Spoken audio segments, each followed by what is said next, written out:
तरफ की नहीं, पूरी पृथ्वी उठ जाएगी। और जब पूरी पृथ्वी उठेगी तो राम भी उठेंगे, आप भी उठेंगे। झुके जइयो लला एक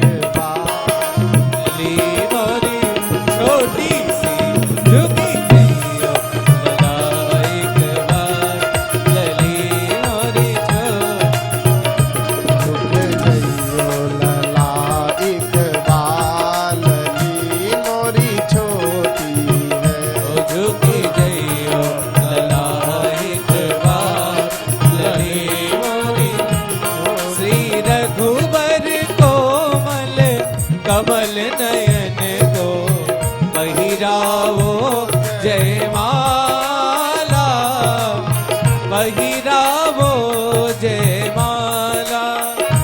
यह पुण्य मुहूर्त स्वर्णिम अवसर फिर नहीं आने वाला, फिर नहीं आने वाला। दो चार चरण चलते चलते श्री रघुबर तक कैसे पहुँचे, जो छुई मुई के पल्लव जो सिमटे सिमटे सकुचे सकुचे।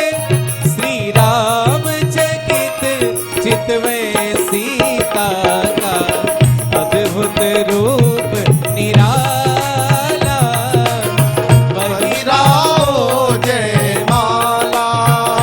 श्री रघुवर कोमल कमल नयन को पहिराओ जयमाला, पहिराओ जयमाला। झुकी जइयो ललाई कवा लली मोरी छोटी, ओ झुकी जइयो ललाई कवा लली मोरी छोटी है। जब कहा उसी समय जब नेत्रों में बातें हो ही गई, तब कहा एक ही उपाय है। भगवान भक्त वत्सल है, भक्त वत्सल है। जाते ही तुरंत ही भगवान के चरणों में लखन जी लेट गए, प्रणाम कर दिया। अब जैसे ही प्रणाम किया है तो सखियां कहने लगी कि देखो तो सही, इनको करुणा वरुणालय किसने कहा है? बताओ, भक्त प्रणाम कर रहा है और ये उठा भी नहीं रहे उसको। लक्ष्मण जी की ओर देख करके, किशोरी जी की ओर देख करके, सखियों की वाड़ियों को सुन करके भगवान मंद मंद मुस्काने लगे। कहा अब हम अकेले पड़ गए हैं यहाँ, ये सब की मिली जुली सरकार हो गई। अब तो हमको उठाना ही पड़ेगा। अब जैसे ही उठाया लक्ष्मण को, उसी समय महाराज श्री किशोरी जी ने जयमाल डाल दिया। बोल भक्त वत्सल भगवान की जय हो। उसी समय किशोरी जी ने राम जी के गले में वरमाला डाल दिया। वरमाला डाल करके सखियों ने कहा आप प्रणाम करिए, लेकिन प्रणाम नहीं कर पा। जयमाल तो डाल दी, प्रणाम नहीं कर रहे। क्यों नहीं कर रहे? गौतम तिय सुरति करे, नहीं पर सत पक पवन। क्या गौतम तिय इसलिए नहीं स्पर्श कर रही है कि एक पत्थर था, इनके चरण की धूली लगते तो वो नारी बन गई। अब मेरे हाथों में ना जाने कितने कंगन में पत्थर लगे हुए, और ये नारियां बन बन के उड़ने लगी तो फिर तो हो ही गया।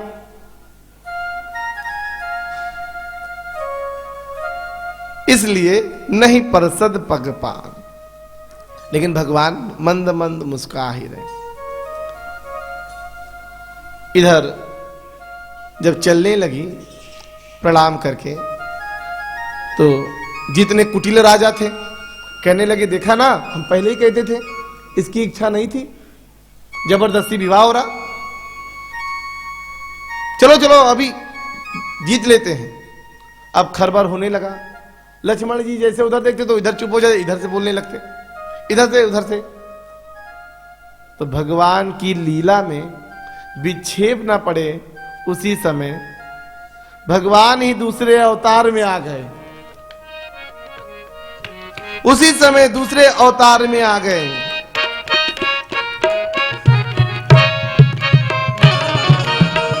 यही अवसर सोने शिव धनु भंगा तेरी, अवसर सोने शिव धनु यही अवसर सोने शिव धनु भंगा, आयु भृगुकुल कमल पतंग, आयु भृगुकुल कमल पतंग, गौर शरीर भूति बल राजा, बाल विशाल त्रिपुंड विराजा, शीस जटा शशि बदन सुहावा, विष बस कछुक अरुण होई आवा, यही अवसर सुनि शिव धनु भंगा।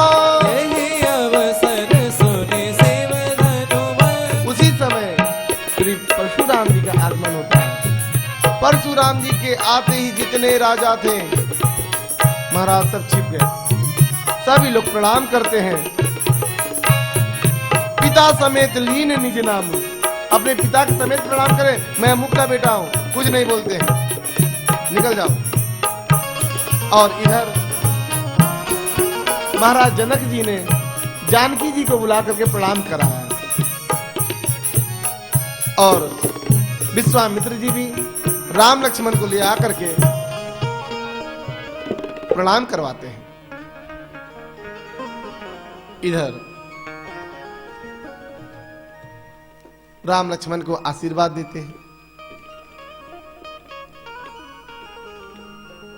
फिर जनक की सभा की ओर देखने लगते हैं कि इतनी भीड़ क्यों है। भीड़ देखते देखते महाराज दृष्टि पड़ जाती है धनुष पे। अब जैसे धनुष पे पड़ी महाराज क्रोधित हो गए। अरे जनक, रे जड़ जनक, जनक भी नहीं, रे जड़ जनक, धनुष के ही तोड़ा। ये धनुष किसने तोड़ा? कोई बोल नहीं रहा। अब तो महाराज क्रोधित होने लगे। बड़ा सुंदर लक्ष्मण संवाद है। इधर जब भगवान ने कहा हो वही केहू एक दास तुम्हारा, प्रभु आपका कोई दास ही होगा। क्यों दास शब्द कहा? भगवान ब्राह्मण भक्त हैं और परशुराम जी भृगु कुल वंश में उत्पन्न हुए। भृगुवंश में प्रणाम किया है।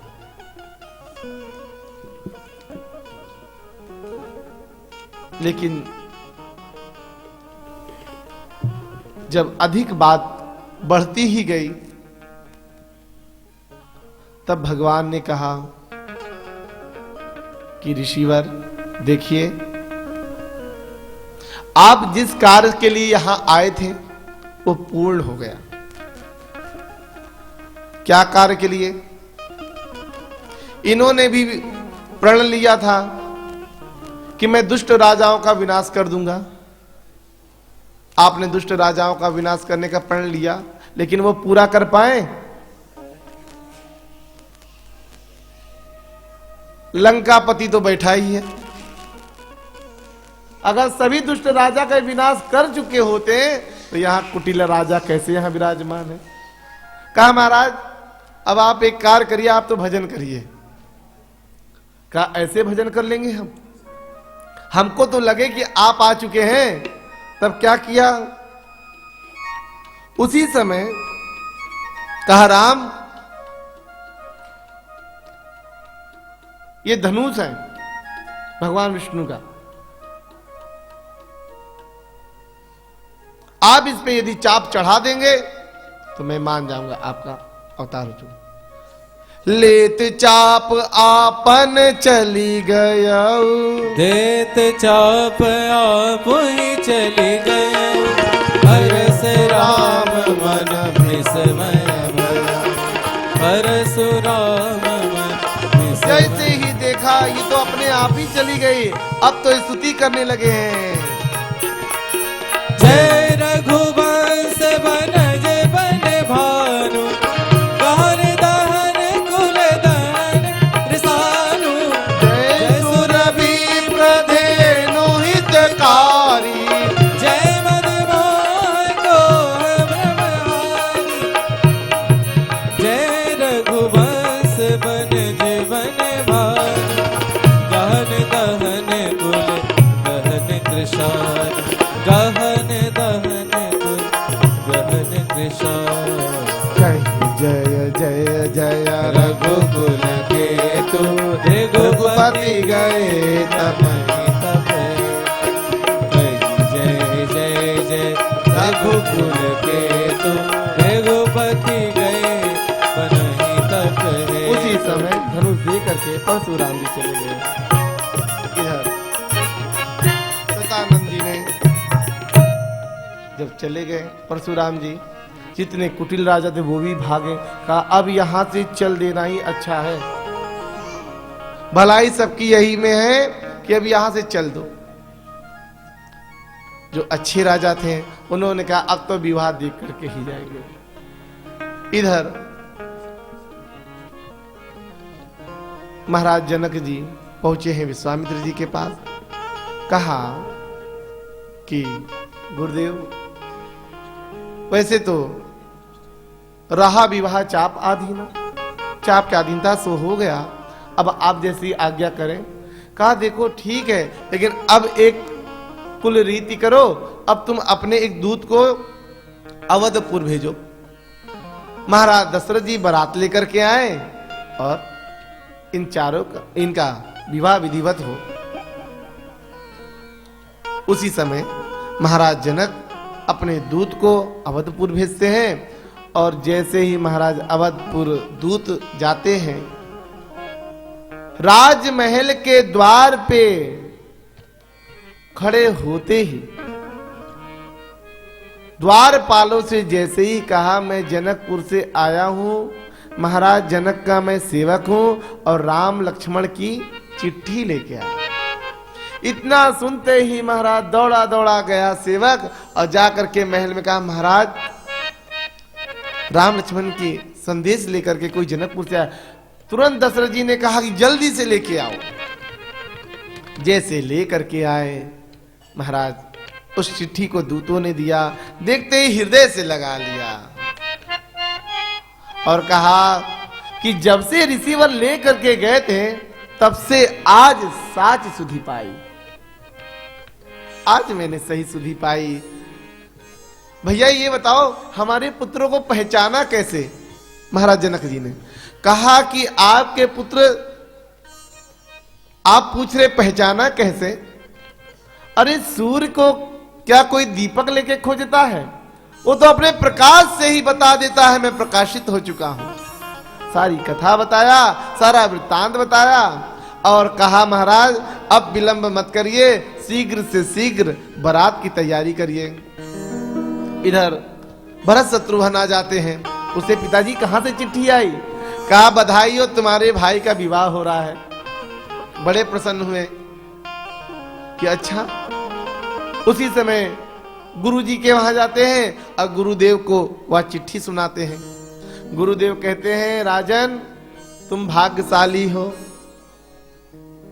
धर्मनिष्ठ हो, इसीलिए तो तुमको यह शुभ संदेश सुनाई पड़ा। अब विलंब मत करो, शीघ्र से शीघ्र बारात की तैयारी करो। अब अवध से महाराज बारात चली है, लेकिन ये बारात की खासियत क्या है? सब कुछ तो है लेकिन जिसको होना चाहिए वो ही नहीं है। बैंड है, बाजा है, घोड़ी है, हाथी है, बारात है, लेकिन बर ही नहीं है। अब तो महाराज बारात सज गई, चलने लगी। आगे अग्नि चले हैं, विप्रवर वेदों का उच्चारण करते जा रहे हैं। गुरु वशिष्ठ जी का सुंदर दिव्यव्रत चला है, पीछे और संत चले हैं, महाराज चक्र चूड़ामणि चक्रवर्ती सम्राट दशरथ जी चले हैं। जब बारात चली है, इधर महाराज जनक जी उसी समय बारात की अगवानी के लिए जगह जगह पे सेतु को बंधवा दिया है, पुल बंधवा दिया है, रहने की ठहरने की व्यवस्था करवा रखी है। आइए, बड़ी सुंदर बारात चली है। अवध नगरिया से, अवध नगरिया से चली है बरतिया है सुहावन लागे। जनक नगरिया भैले सो हे सुहावन लागे। जनक नगरिया भैले सो हे सुहावन। अवध नगरिया से, अवध नगरिया से चली है बरतिया है सुहावन लागे। जनक नगरिया भैले सो हे सुहावन लागे। जनक नगरिया भैले सो हे सुहावन लागे। बड़ा ही कोलाहल हो रहा है। भरत जी अश्वारोही हो गए, अब घोड़े को नचाते हुए जा रहे हैं। बड़ा सुंदर घोड़ा नाच रहा है। सुंदर सुंदर राजकुमार सुंदर सुंदर पोशाक धारण कर रखे हैं, सुंदर सुंदर मुकुट धारण किए हैं। महाराज घोड़ी नाच रही है और जो बड़े बड़े वीर थे आपस में तलवारबाजी कलाबाजी कर रहे हैं। बजवा के शब्द सुनी फुल से मोरा छतिया है सुहावन लागे। बजवा के शब्द सुनी फुल से मोरा छतिया है सुहावन लागे। रोशनी से भैले बाजोर हे सुहावन लागे। रोशनी से भैले बाजोर हे सुहावन लागे। जनक नगरिया भैले सो हे सुहावन लागे। ओ जनक नगरिया भैले सोर। श्री राम जी की अजब बारात अवध से मिथिला चली। श्री राम जी की अजब बारात अवध से मिथिला चली। पूछत लोग कहाँ है दुल्हा, पूछत लोग कहाँ है दुल्हा। जानते हैं महाराज, जब बारात चली है तो अवधवासी तो कुछ नहीं बोले, लेकिन बिहार की भूमि पे जैसे बारात पहुंची है, अब तो बिहार के लोग घेर लिए चारों तरफ से कि चलो देखे भाई, दुल्हा सरकार जा रहे हैं, चलो देखते हैं। अब तो बड़ा बड़ा घूंघट करके ऐसे खोल कर लोग देख रहे, दुल्हा तो दिख नहीं रहा है। ये लंबी चौड़ी महाराज बारात, पूरा पहले हाथी गुजर गए, घोड़ा गुजर गए, सैनिक गुजर गए, सब गुजर गए, राजा महाराजा गुजर गए, दूर तक का देखा महाराज सब गुजर गए, लेकिन दुल्हा कहीं नहीं दिखा। तो एक सखी कहती है, अरे तू झूठ बोलती है। बोले क्या? कहा ये बारात नहीं, ये तो जुलूस जा रहा है जनकपुर। ये बारात नहीं है, ये जुलूस जा रहा है। कहा नहीं नहीं, जुलूस भी नहीं है, ये तो शोभा यात्रा जा रही है। पूछत लोग कहाँ है दुल्हा, पूछत लोग कहाँ है दुल्हा।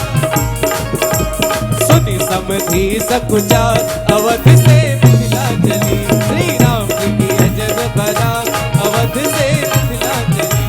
राम जी की अजब बारात अवध से दूल्हा चले।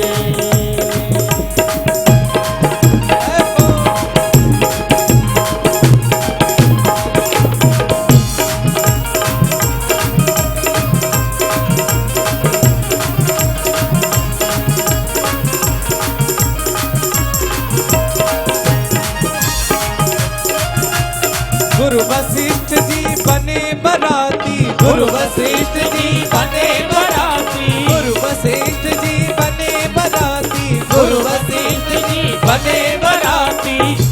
और नहीं विवाह तिथि ज्ञात, नहीं विवाह तिथि ज्ञात, अवध से मिथिला चली। श्री राम जी की अजब बारात अवध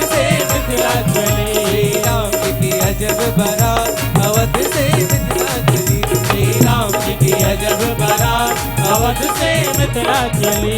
नारायण सुनि व्यंग बचन, नारायण सुनि संत सब ही मन मुस्कान अवध से मिथिला चली। श्री राम जी की अजब बारात अवध से मिथिला चली। श्री राम जी की अजब बारात अवध से मिथिला, अवध से मिथिला, अवध से मिथिला चली। महाराज आप लोग ईमानदारी से बताना, जब बिना दुल्हा की बारात में इतना लोग नृत्य कर रहे हैं, तो जब दुल्हा रहेगा तो कितना अच्छा नृत्य होगा। लेकिन अभी तो बात ही सुन रहे हैं, पूरे बाराती आपस में एक दूसरी स्त्री कह रही है, और ये सखी इसमें दुल्हा कौन है? तो एक सखी कहती कौन होंगे, कौन? वो बूढ़े वाले होंगे। बोले क्या बूढ़े वाले कैसे होंगे? क्या चौथा विवाह करने जा रहे हैं बाबा जी? कहा नहीं नहीं सखी, लगता है महाराज दशरथ जी की कई रानियां हो सकता है विवाह करने जा रहे होंगे। कहा कि अच्छा नहीं सखी, अगर वो दुल्हा होते तो उनके सर पे मोहरा बनता, इनके भी नहीं है। उसी समय छैल छबीले दिखे, दोनों राजकुमार संग घोड़े नचा रहे थे महाराज, कलाबाजी कर रहे थे।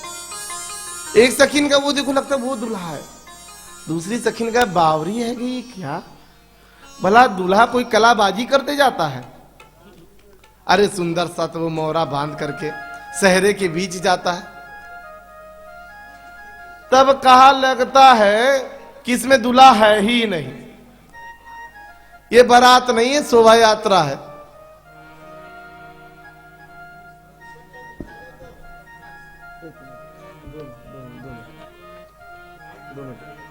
तो कहा कि शोभा यात्रा लग रहा है। तब महाराज जब बात करने जपंजना कानों से बात पहुंची महाराज दशरथ के कानों में। सैनिक ने कहा महाराज बड़ी हंसी हो रही। कहा किस चीज की? कहा महाराज ये बारात नहीं शोभा यात्रा लोग कह रहे। कहा अरे क्यों ऐसी शोभा यात्रा कह रहे हैं? इतनी सुंदर तो हम सजा के लेके जा रहे, कोई तो कमी नहीं। कहा महाराज कमी तो कुछ नहीं, लेकिन जिसकी कमी नहीं होनी चाहिए वही तो कमी है। बोले किसकी कमी है? कहा महाराज दूल्हा। बोले दूल्हा? कहा हाँ महाराज, लोग हंसी कर रहे हैं कि बारात जा रही है, अब दूल्हा पहले से बैठा है ससुराल में, अब क्या किया जाए?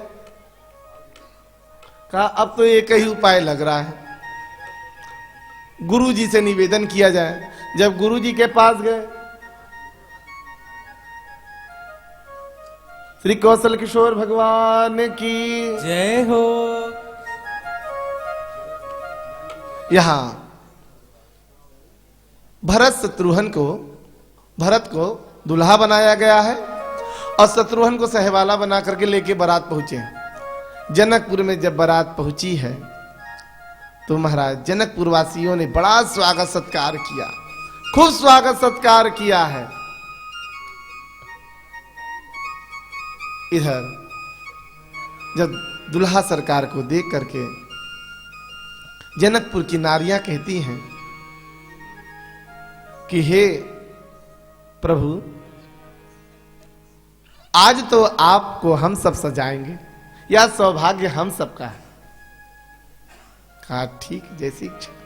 तो बड़ा सुंदर यहां पे भगवान का श्रृंगार हुआ है और श्रृंगार हो करके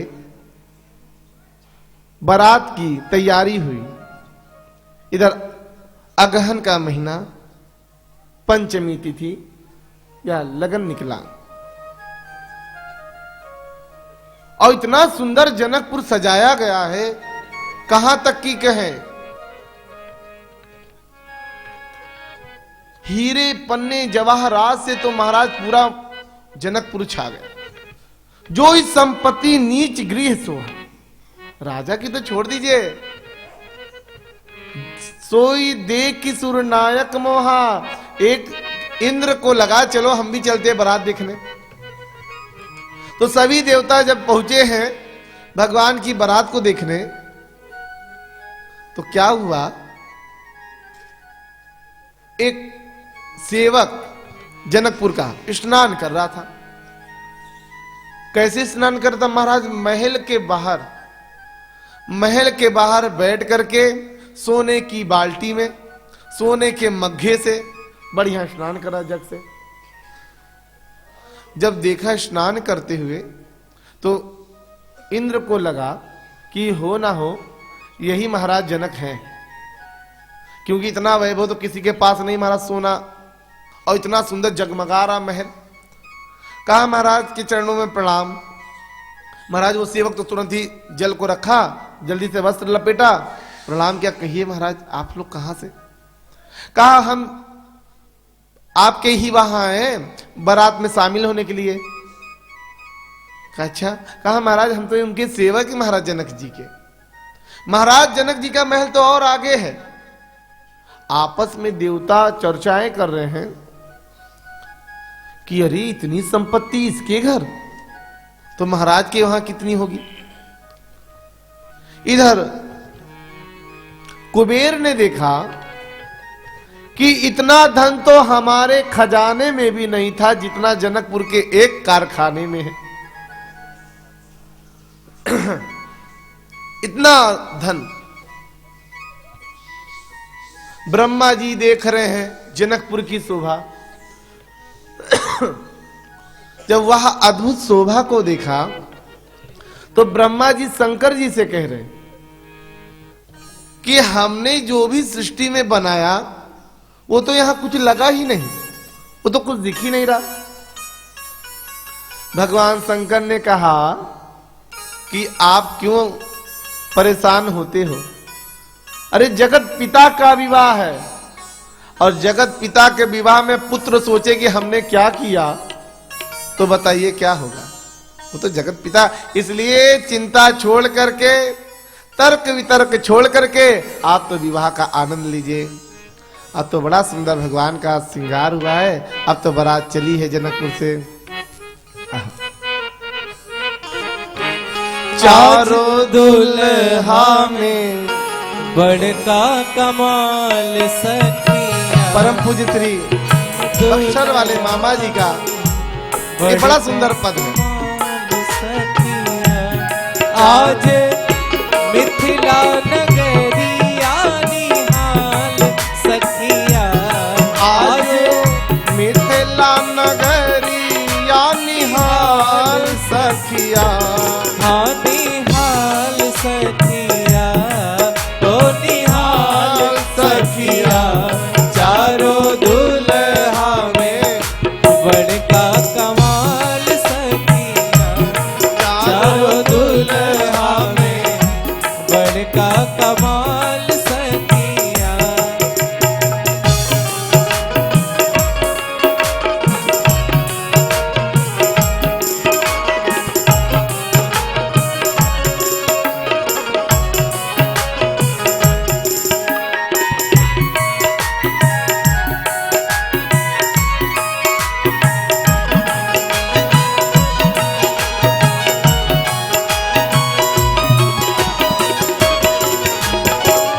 हाथे मणि भौरिया कुंडल सोहे कनवा।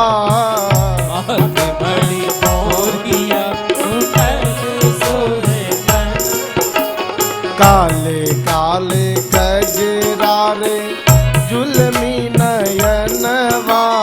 काले काले कजरा रे जुलमी नयन। लाले लाले चंदन सोहे इनके बाल सखिया। लाले लाले चंदन सोहे इनके बाल सखिया। चारों दुल्हा में बड़का कमाल सखिया। चारों दुल्हा में बड़का कमाल सखिया।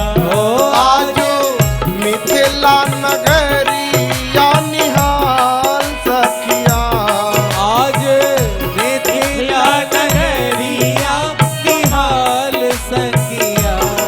चारों दुल्हा में बड़का कमाल सखिया। चारों दुल्हा में का कमा सांवर गोरे गोरे जुड़िया जहान है। सांवर सांवर गोरे गोरे जुड़िया जहान है। अखिया न देख लो ना सुन लो कान है। अखिया न देख लो